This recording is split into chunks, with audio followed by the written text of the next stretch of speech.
motion or motions? The motion is entitled Demand for Speedy Trial. And, you know, the titles don't mean anything. At one time it said Demand for Speedy Trial, Demand for Dismissal for failure to give one, and Morton violations. Okay. And that's what the substance of the motion is. My client was arrested June 15th last year. He was arrested on suspicion of DWI because his car was at a gas station, hit the wall. That's all beside the point. They found other items in his car and made 2 felonies out of it. Well, that was back when no one could tell what marijuana and hemp was, and those cases have never gone anywhere until I had them dismissed for delay. It is the same state, and when looking through, I didn't do a whole lot of work on this case because I was worried about felonies. But it's the same state, and I asked them specifically for any videos or any oral statements. Okay, now we all know in Bexar County, for some reason, we don't deal on misdemeanors when there's a felony pending. But it dawned on me, the felony guys aren't going to dismiss this DWI. They don't dismiss DWIs, they don't dismiss assaults. So why is the state getting this case set off, or why is this case being set off for no reason? Except for comity or some agreement that may be among the judges. Anyhow, so I get to this and I reach out to the prosecutors and I say, how about this? How about this? And they made a mistake of sending me an email. I don't know if you got it. I sent to Patty that basically says, when we finish our investigation, if we do, we'll contact you. That was May 18th. And that really upset me because to me, they're saying we're not ready on this case. And then I started looking further and I looked at my police report and here I have body cam, Coban, and a suspicion that the service station had video also. And that had never been forwarded to us. You know, it's not required to have a specific, there we go, separate demand for discovery once you get in the case and make your original one. Prosecutors are supposed to keep sending it to you. They didn't do that. So I'm saying they violated the Morton Act by not furnishing discovery that should have been furnished a long time ago. And they're really not ready. They can't say, we can't make you a deal, but we're ready to try the case. That's pretty much my argument, Your Honor. So are you at this point in the discussion, narrowing in on the violation of Morton Act 39.14? Correct, Your Honor. All right. And then I still say they're not ready. It's been a year, and you know, back in the old days, we had a fair amount of cases dismissed because the state hadn't served somebody or something, and a lot of time went by. Frozen? Pardon? Excuse me. I was frozen. Everything's been frozen since Mr. Hayek was saying the separate demand for discovery once you get the case and make your original. That's the last thing I have. Once you get a case, appointed or otherwise, and you're the attorney of record, you can ask for discovery from the Bexar County DA. Having done that, you never have to ask again because discovery is supposed to come rolling in as they get it. And when I looked at the police report, it was a body camera in Coban, which they had the night of the arrest. And there was a note that they had to check with the service station to see if they had any video, because I think the police didn't actually see him drive the car. So it'd only be the service station manager or the ice house manager. So that's pretty much my argument, Your Honor. All right. And are we set for trial today, Tony? Pardon, sir? When are we set for trial? I don't know. And I hate to say that, but so much stuff gets reset that I almost don't pay attention to. Do you know what it says? Next month on the 21st. Said June 21st. Yeah. June 21st? July 21st. Ms. Garcia, can you verify that for me from the records? That's correct, Judge. It's set for trial July 21st. All right. So at least at this point, Mr. Hayek, doesn't the state have, although they do have an obligation to submit discovery, including any videos and stuff, don't they have at least 20 days before trial date to submit it? I honestly don't know. Mr. Edelman, response. First of all, I'd like to go through the media that we have uploaded to Veripic and state on the record when that media was uploaded. The offense report by Corporal Reyes was uploaded June 18th of 2019. The blood alcohol report was uploaded September 9th. The information in this case was filed September 18th. Dash cam and body worn camera footage was uploaded October 2nd. An additional offense report from Officer Sanchez was uploaded October 2nd, 2019. Impound report uploaded October 2nd, 2019. Property room report uploaded October 2nd. Peace officer sworn report uploaded October 2nd. CM warrant uploaded October 2nd. DWI traffic case report uploaded October 2nd. This is all 2019, by the way. Receipt for property uploaded October 2nd. Passport uploaded October 2nd. Fingerprints uploaded October 2nd. Billington statement uploaded October 2nd. Roadrunner towing uploaded October 2nd. Narcotic field test results uploaded October 2nd. Toxicology request submission form uploaded October 2nd. Lab submission form uploaded October 2nd. Coban uploaded March 13th, 2020. And then, because apparently Mr. Hayek didn't see it the first time, we re-uploaded the same AUS report. We did that May 22nd. So what discovery that is in the state's possession that we haven't already provided to him in a timely fashion, I don't know what it is. And Mr. Hayek hasn't specified what he believes he's entitled to receive that hasn't already been produced. Now, as far as our conversations, Yanta on May 18th wrote, Mr. Hayek, we cannot offer your client deferred adjudication on this case because of the offense date, and we would be unable to offer him obstruction given the case facts. We will continue our review of the evidence in this case and won't be ready to make an offer, if any, until we finish our review. So Mr. Hayek's characterization of us as being unready for trial is incorrect. We were unready to give him the offer that he wanted. That's very different from saying that we were not ready to trial. We're ready to rock and roll, Your Honor. More importantly, Mr. Hayek has not until this point demanded a trial. In fact, up until this point, Mr. Hayek wanted a quick plea offer. So if Mr. Hayek wants a dismissal for lack of a speedy trial, well, first of all, the defendant actually needs to demand a speedy trial before that dismissal can be offered. Next, he needs to show that he's actually been harmed. He hasn't done that. Defense counsel has put on no evidence whatsoever of the harm suffered by Mr. Angelo. Third, Mr. Angelo has participated in the delays by signing off on every single one of the resets.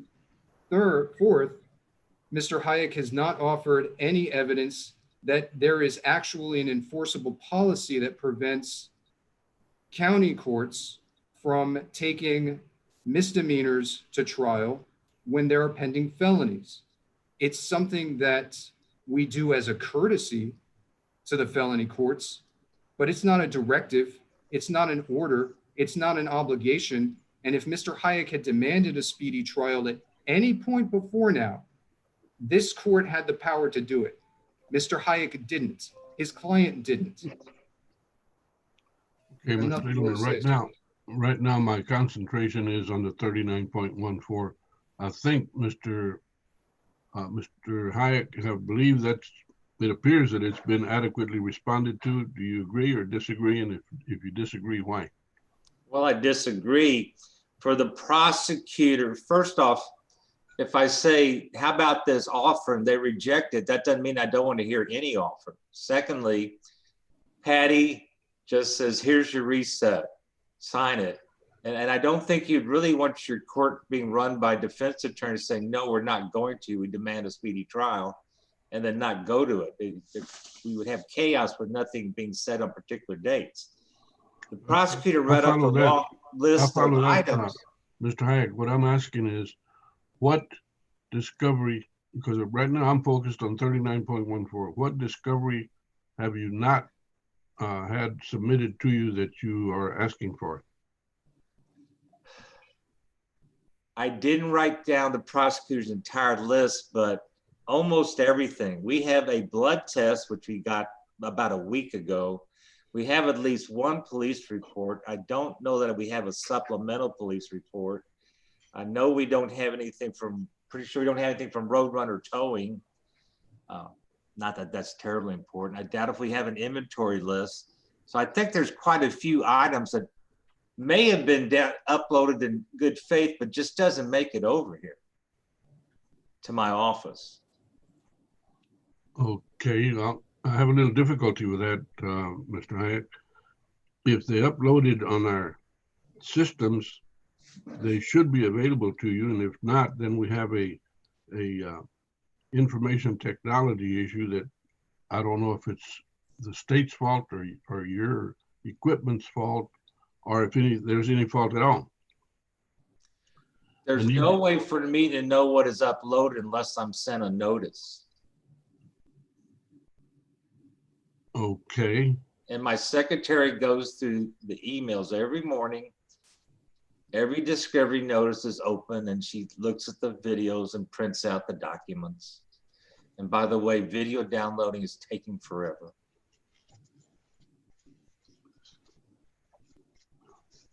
It appears from what Mr. Edelman has recited that the state has complied with 39.14.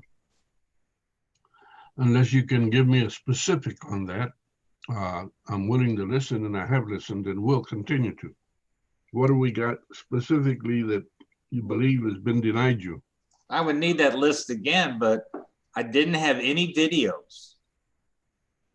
I don't care when they were uploaded. They never came to me or never noticed to download them. Is it? I believe there's another report he's talking about, and I don't have that. I believe there's some blood. No, I need both of you, both defense and state, to tell me something or explain something to me. The compliance with 39.14 or discovery in general, is it complied with, or is it the duty of the state to give you notice that it's there, or is it the duty of the state to upload it? And then it would be, it would seem to be perhaps your duty to seek it and search it and find it. Hopefully, you know what? I really honestly do not know whether it's a requirement for the state to say, hey, Mr. Hayek, on your defendant, Mr. So-and-so, case number so-and-so, we hereby inform you of the following discovery, or is it the duty of defense to go into the case or the file and find the stuff that's already uploaded in accordance with what appears to be the rules or regulations? I don't know. Somebody tell me something there. Well, I believe it's the duty of the state. Seems to me the district attorney of Bexar County, not this particular one, when they set up this system, said, once you're the attorney of record, you make the request, it should come. In fact, in some cases, you're receiving discovery after the case is disposed of, just that because it might be a Morton Act problem. And here, I'm not saying Mr. Edelman done anything bad faith, but saying Al loaded it and you ought to figure out when it is and where it is just wrong. Because I can't do that. I mean, that would make me, I would have to run every case I have on some sort of regular basis. And that's what I'm asking, isn't Your that- Honor, may I respond? Hold on a second. All right, yes, Mr. Edelman. So looking at the text of 39.14, it reads, as soon as practicable, after receiving a timely request from the defendant, the state shall produce and permit the inspection. As far as I can tell, there is no further elaboration on what constitutes produce. So whether uploading an electronic copy of a document or a recording constitutes production is a matter of how you choose to interpret the word produce. These 39.14 Part A goes on to state the state may provide to the defendant electronic duplicates of any documents or other information described by this article. So reading those two in conjunction, it would seem to mean that production and electronic duplication are not necessarily the same thing and are distinct and separate from one another. So the state's position is that once we have uploaded to the electronic discovery system, the information or potential evidence that we have in our possession following a 39.14 request, the state's burden of production has been met. And the state has no obligation to inform defense counsel further that information or evidence has been produced for their review. It appears to me that there is a distinction between produce and deliver. It appears, at least my impression, Mr. Hayek, is that once the state uploads it, they have produced it because it is available to you. I'm not certain of that, but that it would appear so because 39.14, as Mr. Edelman points out, says that the state shall produce. It doesn't say that the state shall deliver. Now, the secondary or perhaps the primary issue is there an obligation to notify or give notice? I note again that the 39.14 does not address that, does not say the state shall produce and give notice to or give notice of availability and etc. I don't know, but leaving that as aside, my impression is at this point that the state did produce it. Where the breakdown was in the chain of availability of production or breakdown in delivery, I am not informed at this point. So now the secondary issue, or I should say the second issue to address, for the record, 39.14, I found that the state has not violated 39.14. That is my finding at this time. Addressing the issue of violation of speedy trial, Mr. Hayek, do you have testimony you wish to submit or evidence for me to Your Honor, consider? it's been almost over a year. He's lost a chance to find witnesses. Your Honor, I'm going to object. This is an offer of testimony that's not made by a competent witness. Well, you just said I didn't provide any evidence or argument over what damages and injury was to my client, and now you don't want to hear it. All right, hold on, guys. Mr. Hayek, I'm asking you for evidence or testimony. At this point, you're offering argument.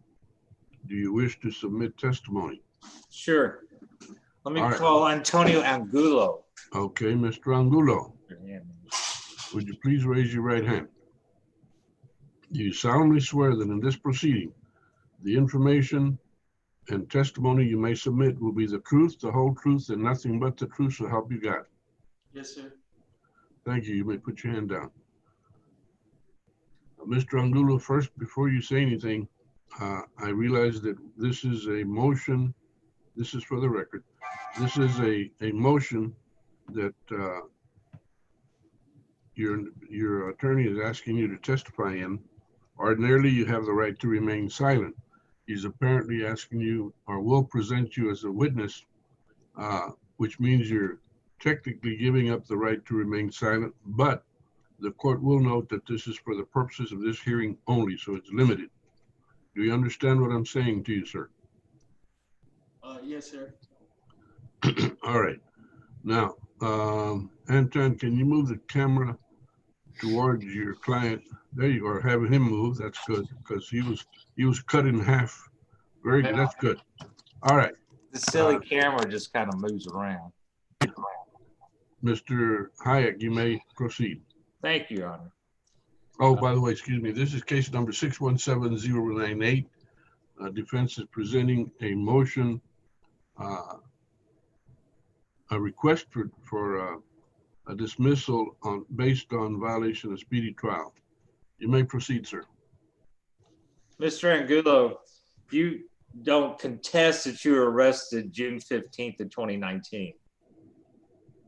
Yes or no? Okay. You don't say it didn't happen. No. Okay. Can you hear him, Judge? Barely. Oh, I can't hear him. No. Okay. All right. After you were arrested, you're taken to jail. Is that correct? Objection, Your Honor, leading. This is Was there, hold on. I overruled the objection. Go ahead, Mr. Hyde. prior to your arrest that day, were you in contact with any individuals? Yeah, Friends. friends. Okay. And are these witnesses still available now, or have you basically lost some of them? I haven't talked to any of them. So you don't know if they're available to testify. Is that correct? Yes, sir, that's correct. And you have had to live with this case hanging over your head for over a year. Yes? Yes, sir. And have you found some of the bond conditions onerous? In other words, difficult? Yes. Yes. You've had to ask for permission to travel out of county. Yes, sir. When I was working. I can't hear him. Can I take this off? Yes. Okay. They're not going to catch COVID through the microphone. Go ahead. What was the question? Have you found the bond conditions onerous, and did you have to ask permission to leave the county? Yes, sir. Okay. And have you lost any job opportunities because of this case? Yes, sir. So you have been injured. Yes, sir. Financially. No further questions as to Mr. Angola, Your Honor. Thank you. Mr. Edelman. Mr. Angulo, when did you first hire Mr. Hayek? Last year? Can you specify when last year? The dog, right? No, the prosecutors asked you in this case, when did you hire me? I frankly can't figure that out right now.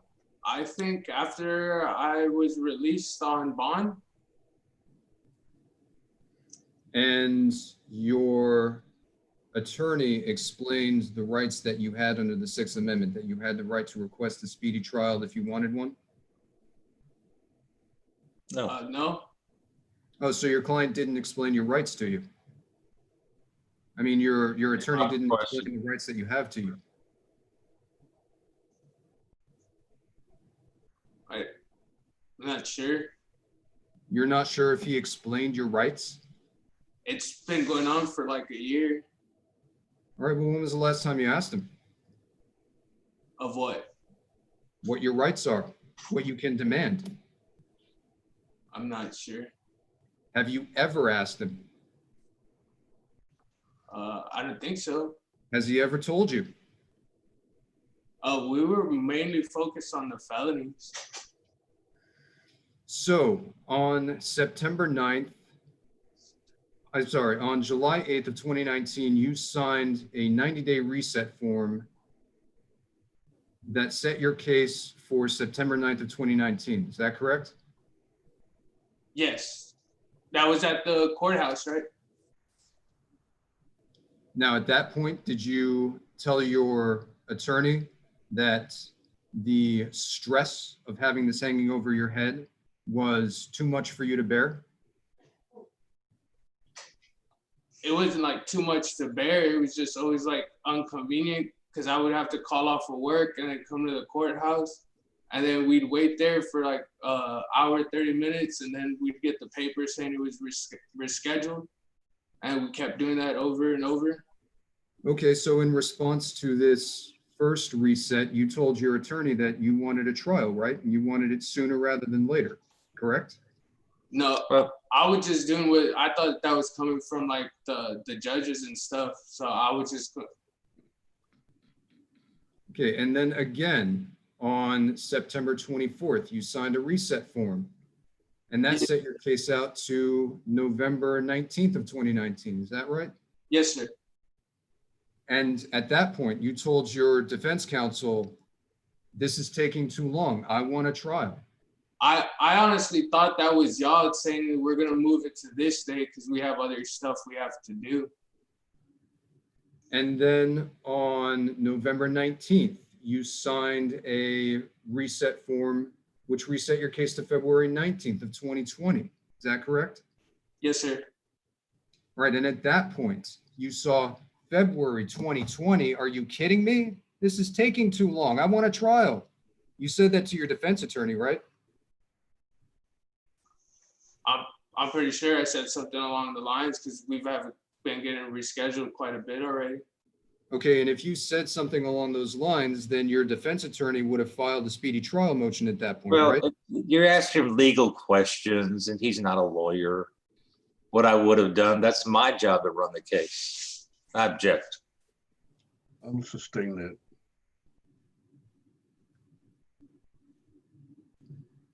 And so on February 19th, you then signed another reset form, resetting your case to May 19th, 2020. Is that correct? I believe so. Now, you instructed your attorney to request that your conditions of bond be modified. Is that correct? Yes, sir, because I got in a job that was outside the Bexar County line. It was like a couple exits over and I didn't want to get arrested being a couple exits away from Bexar County. So you were aware that you could ask your attorney to do things and your attorney could take them to a court and ask the court to do the thing, right? The bond agency had told me that because I had asked them if I could go and they were like, your conditions are only allowed for Bexar County. They were like, you have to check in with the judge. And the only way I knew how to speak to the judge would be through my attorney. So you knew that you could speak to the judge through your attorney to request something. Well, to be able to go to outside of Bexar County, yes, that's what I was told by the Bells bondsman. Is that all that you thought your attorney could do? I'm not really sure. I don't get in trouble that much.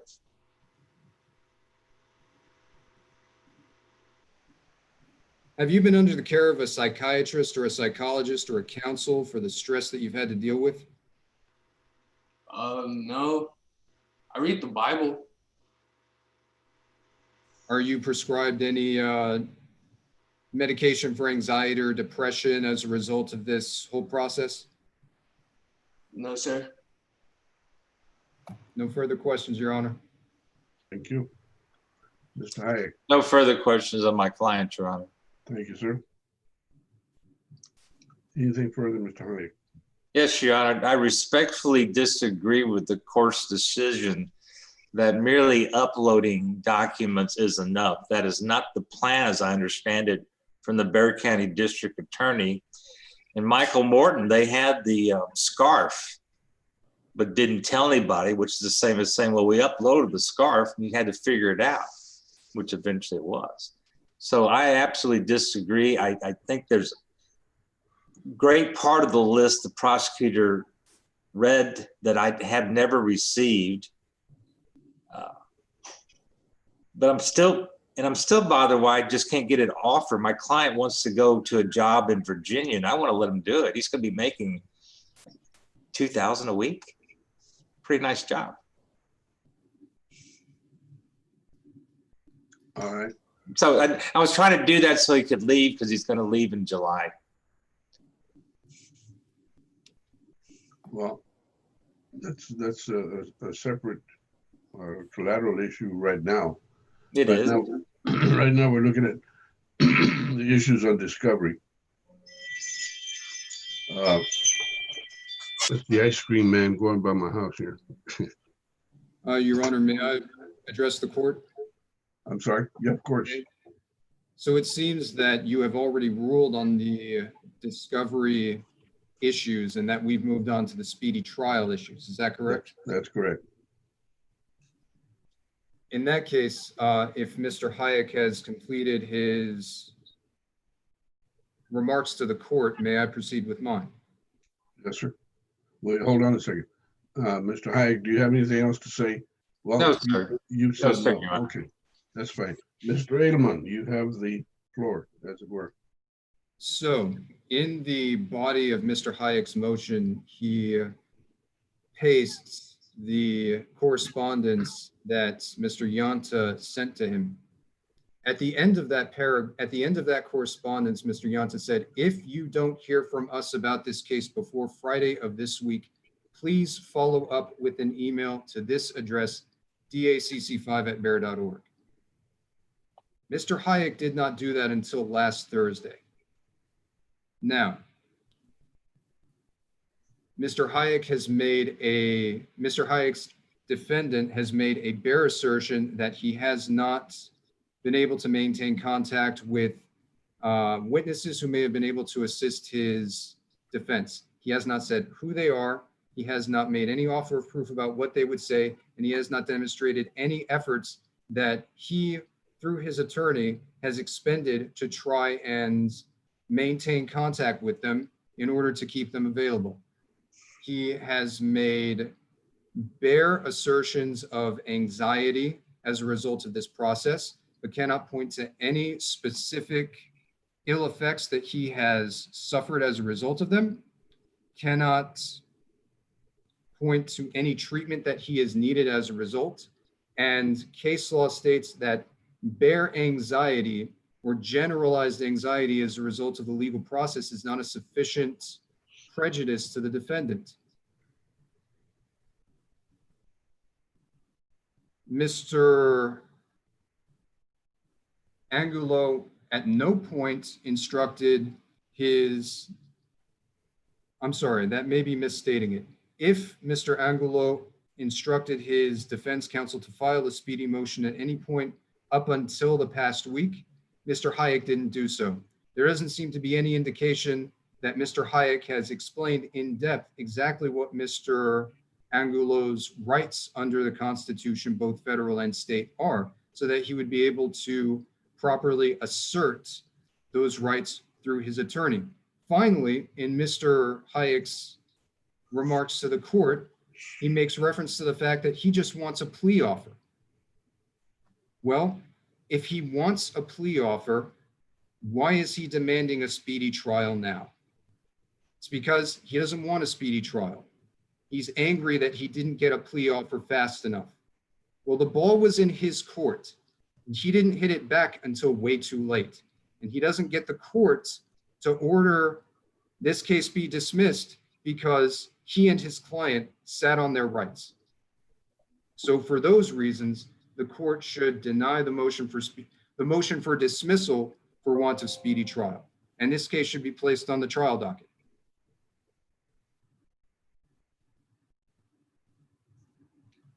All right.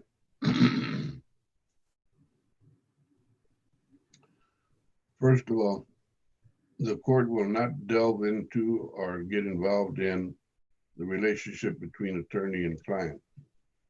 I'm a little surprised that the examination got into that. I think that it's very common that attorneys do what they can for their clients, counsel them perhaps initially or during the process or just before trial or whatever. The assertion of rights by an attorney is exactly that, assertion of rights by an attorney. In this case, Mr. Hayek has asked for a finding of violation of speedy trial. In fairness and in honesty, I can't find that for several reasons, among them being that the right had not been asserted sooner. However, it is clear that that right is being asserted and demanded. How the DA runs and the assistant DAs run their office, that's up to you guys. I'm not going to inquire as to why there's not been a more precise or intense, as it were, discussion about any kind of offer or plea deal for the defendant. It's obvious that they want to conclude this matter, and that's apparently the effort.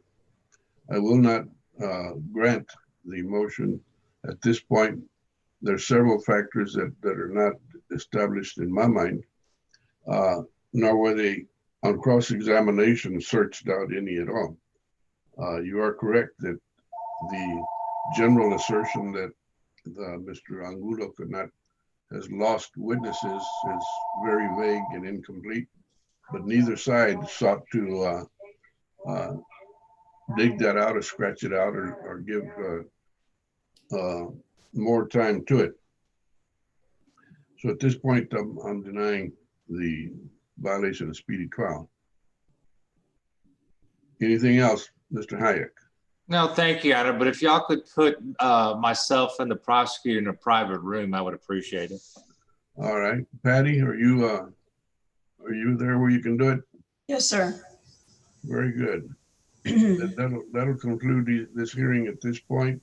Mr. Angulo, thank you for your participation. Mr. Hayek, Mr. Edelman, Yes, You're sir. of course, Kayleen, all of you, be blessed, be well, and be safe.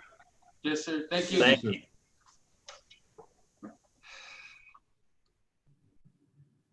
Patricia, Hold on, Judge. I'm trying to log off yeah, into go ahead.